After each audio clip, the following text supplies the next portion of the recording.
అత్తయ్య గారు అక్కని ఇలా అడుక్కోవడానికి పెట్టడం బాధగా ఉంది అని శరణ్య అంటూ ఉంటే, మరి పిచ్చిదానిలా జీవితాంతం మీ అక్క ఇలానే ఉంటుంది కదమ్మా అని ఆనందభైరవి శరణ్యతో అంటూ ఉంటుంది.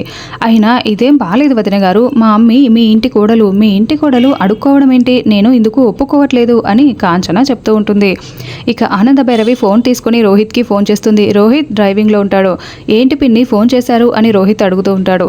అనన్యకి మనం ఒక విశిష్టమైన పూజ జరిపిద్దాం అనుకున్నాం కదా నాన్న, కానీ అందుకు మీ అత్తయ్య గారు ఒప్పుకోవట్లేదు అని ఆనందభైరవి చెప్తూ ఉంటుంది.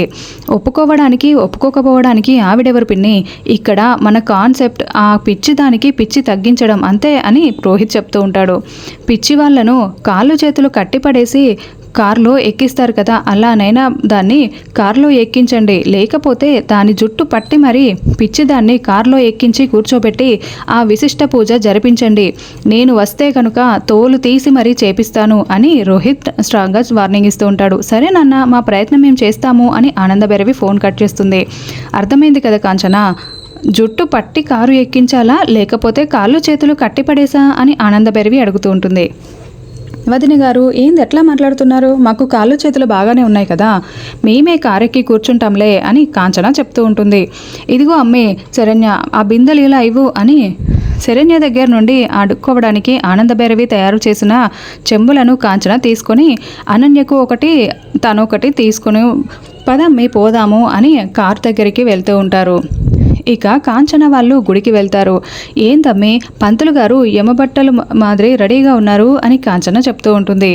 మా ఆయన కూడా వచ్చాడు, చచ్చినట్టు మనం ఈ పూజ చెయ్యక తప్పదు అమ్మా అని అనన్య కాంచనకు చెప్తూ ఉంటుంది. పూజారి గారు అనన్యను చూసి, అమ్మ మునుపు చేసిన పూజ వల్ల కాస్త పిచ్చి తగ్గిందని ఆనందభైరవి చెప్పారు, ఈసారి పూజ చేస్తే మీ పిచ్చి పూర్తిగా తగ్గిపోతుందమ్మా అని పూజారి గారు చెప్తూ ఉంటారు. మీ పైన మాకు నమ్మకం ఉంది పూజారి గారు, మీరు మీ పని మొదలు పెట్టండి అని రోహిత్ చెప్తూ ఉంటాడు. అవును పూజారి గారు, మొదలు పెట్టండి అని ఆనందభైరవి కూడా చెప్తూ ఉంటుంది. అమ్మ స్వామివారికి నమస్కారం చేసుకోండి అని పంతులు గారు చెప్తూ ఉంటారు. మళ్ళీనా పంతులు గారు అని కాంచన అడుగుతూ ఉంటుంది.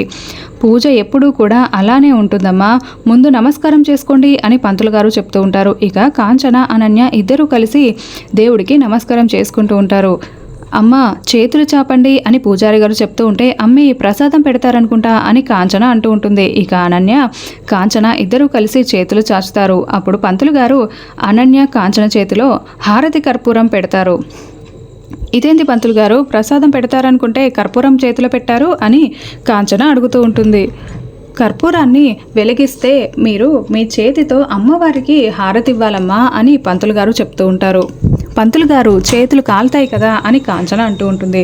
అమ్మ భక్తితో చేస్తే చేతులు కాలవమ్మా అని పంతులు గారు చెప్తూ ఉంటారు. ఆనందభైరవి గారు మీ చేతులతో మీరే కర్పూరాన్ని వెలిగించండి అని పంతులు గారు చెప్తూ ఉంటారు.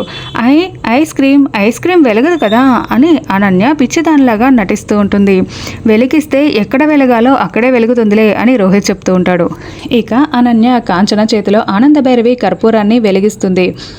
మంట మంట అని కాంచన అరుస్తూ ఉంటుంది. అమ్మ అలా చూడడం కాదు, అమ్మవారికి హారతి ఇవ్వాలి అని పంతులు గారు చెప్తూ ఉంటారు. అలాగే పంతులు గారు అని కాంచన అమ్మవారికి హారతి ఇస్తూ ఉంటుంది. కాంచన అలా చూడడం కాదు, అలా హారతి ఇవ్వడం కాదు, నీ నోటితో ఒక పాట పాడు అని ఆనందభైరవి అంటూ ఉంటుంది. నోట్లో నుండి మాటలే రావట్లేదు, పాటలు ఎలా వస్తాయి అని కాంచన చెప్తూ ఉంటుంది. మీ కూతురు కోసం మొక్కుకోండి అత్తయ్య గారు, పాట పాడండి, భక్తితో మొక్కుకుంటే పాటలు కూడా వస్తాయి అని రోహిత్ చెప్తూ ఉంటాడు. ఇక కాంచన అమ్మవారికి తన చేతితో హారతిచ్చుకుంటూ మహాకనకదుర్గ అమ్మ కనకదుర్గ అని పాట పాడుతూ ఉంటుంది. అమ్మి నీ పిచ్చేమో కానీ నా చావుకొచ్చిందే అని కాంచన అనన్యకు చెప్తూ ఉంటే అనన్య పిచ్చిదానిలాగా నవ్వుతూ ఉంటుంది.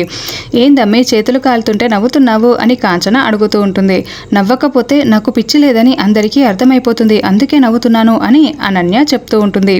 అమ్మ ఇంతటితో హారతి ప్రోగ్రాం అయిపోయింది, ఇక అసలు కార్యక్రమం మొదలు పెడదామా అని పూజారి గారు అడుగుతూ ఉంటారు. పదండి పంతులు గారు అని ఆనందభైరవి చెప్తూ ఉంటుంది. ఇక అనన్య కాంచనకు చెరొక చెంబు ఇచ్చి చెంబుకు పైన క్లాత్ కట్టి మెట్ల మీద కూర్చోబెడతారు. ఇక మీకు నచ్చినట్టుగా అడుక్కోండి అని రోహిత్ చెప్తూ ఉంటాడు. అల్లుడు గారు ఇదేమైనా కరెక్టా, నాతో మా అమ్మితో అడుక్కునేలా చేయడం అని కాంచన రోహిత్ని నిలదీస్తూ ఉంటుంది.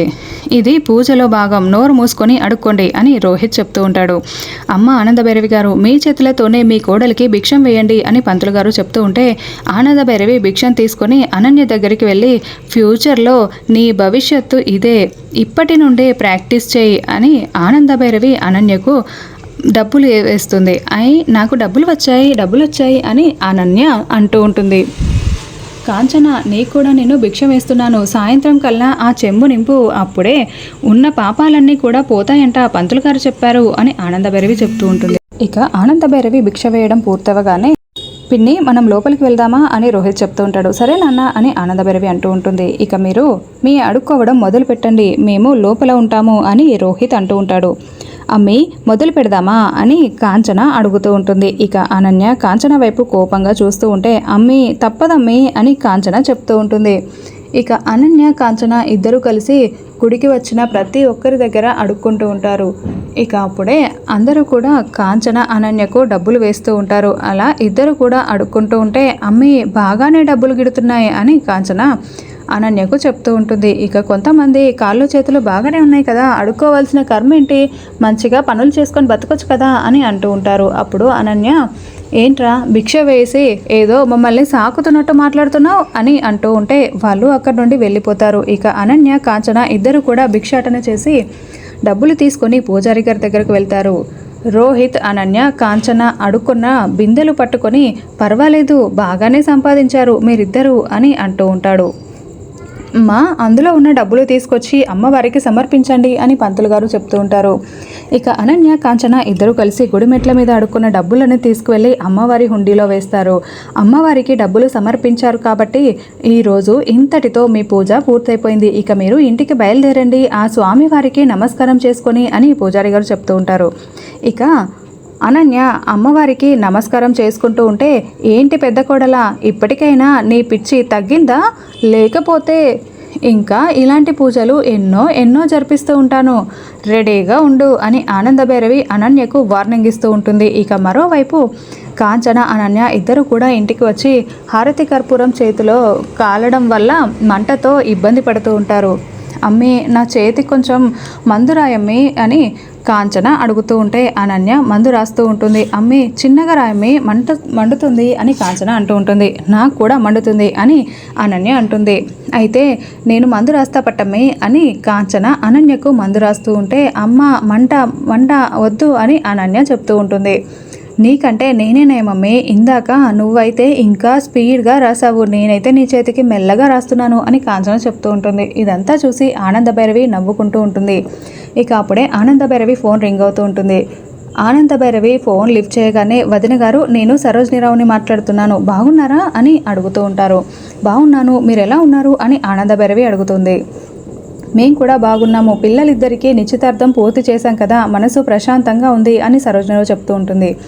ఇంకొక సంతోషకరమైన విషయం చెప్దామని ఫోన్ చేశాను వదిన గారు, రేపు పంతులు గారిని తీసుకొని అక్కడికి వస్తున్నాము, పెళ్ళికి ముహూర్తం పెట్టేయడానికి అని సరోజినీరావు చెప్తూ ఉంటుంది. ఇంతటి శుభవార్త చెప్పారు వదిన గారు, ఈ విషయాన్ని వెంటనే మా వాళ్లకు చెప్తాను అని ఆనందభైరవి ఫోన్ కట్ చేసి కిందకి వచ్చి బావగారు, అక్క, ఏమండి, దర్శన్, రోహిత్, శరణ్య అందరూ రండి అని ఆనందభైరవి పిలుస్తూ ఉంటుంది.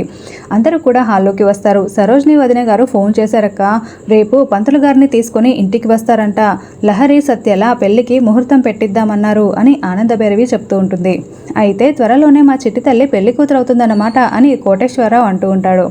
మా చెల్లెలు పెళ్లి కూతురాయనే అని రోహిత్, దర్శన్ ఇద్దరు కూడా లహరిని ఆట పట్టిస్తూ ఉంటారు. చాలా సంతోషంగా ఉందమ్మా లహరి అని రాజేశ్వరరావు చెప్తూ ఉంటాడు.